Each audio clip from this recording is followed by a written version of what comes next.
उन्वान कमरा नंबर 313। लाहौर के एक तारीखी मगर वीरान कॉलेज का पुराना हॉस्टल कई सालों से बंद पड़ा था। लोग कहते थे कि कमरा नंबर 313 में कुछ ऐसा हुआ था जो कभी किसी को मुकम्मल मालूम ना हो सका। मगर एक रात 3 दोस्त अहमद, बिलाल और साद ने हिम्मत की कि वो वहां जाकर एक रात गुजारेंगे। उनका मानना था कि सब कहानियां झूठ होती हैं महज डर फैलाने के लिए। हॉस्टल का दाखिली दरवाजा जंग आलूद था और जब वो खुला तो एक ठंडी ताफुन ज़दा हुआ का झोंका अंदर से आया। दीवारों पर पुरानी खून की छींटें और धुंधले साए दिखाई दिए। तीनों दोस्त कमरा नंबर 313 के सामने राके दरवाजे पर पुरानी जंजीर लटक रही थी जिसे किसी ने जानबूझकर खुला छोड़ा था। जैसे ही वो अंदर दाखिल हुए कमरे का दरवाजा खुद ब खुद बंद हो गया धमाके से। अहमद ने लाइट ऑन की मगर बल्ब फौरन फट गया। अंधेरे में सिर्फ उनकी टार्चिस की रोशनी थी।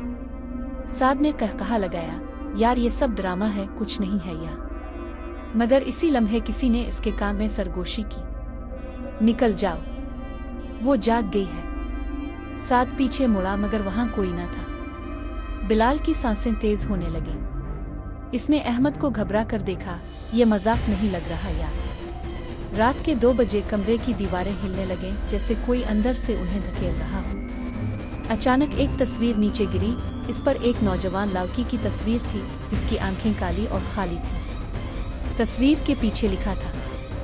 अगले ही लम्हे बिलाल को खींचकर दीवार के अंदर घसीट लिया गया। इसके चीखने की आवाज दूर गूंजी और फिर मुकम्मल खामोशी छा गई। अहमद और साद दीवार को पीटते रहे मगर बिलाल गायब हो चुका था। अहमद ने कॉलेज के रिकॉर्ड्स की एक पुरानी फाइल निकाली जो इसे कमरे में एक अलमारी के अंदर मिली। इसमें दर्ज था 313 में 1986 में एक तालिबा ने खुदकुशी की थी। इसका नाम जोहरा था। इसे इसके हम जमातों ने ब्लैकमेल करके जलील किया जिस पर वो पगला गई और इसी कमरे में खुद को आग लगा ली। तब से वो कमरा बंद कर दिया गया था। लेकिन वो रूह बदले की प्यासी थी।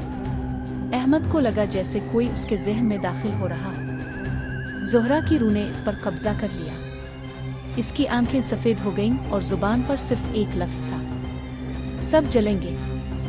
साद ने बाहर भागने की कोशिश की मगर दरवाजा अब गोश्त से बना दिखाई दे रहा था, धड़कता बदबूदार गोश्त। इसी वक्त कमरे के एक कोने से जोहरा की जली हुई लाश बरामद हुई जो अहमद की तरफ बढ़ी। अहमद अब मुकम्मल तौर पर उसके कब्जे में था। सुबह जब पुलिस आई तो कमरा खाली था।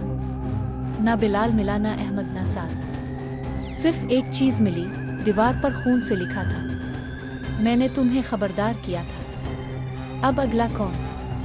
कहा जाता है कि कमरा नंबर 313 अब भी कभी कभार खिलता है और जो भी अंदर जाता है कभी वापस नहीं आता।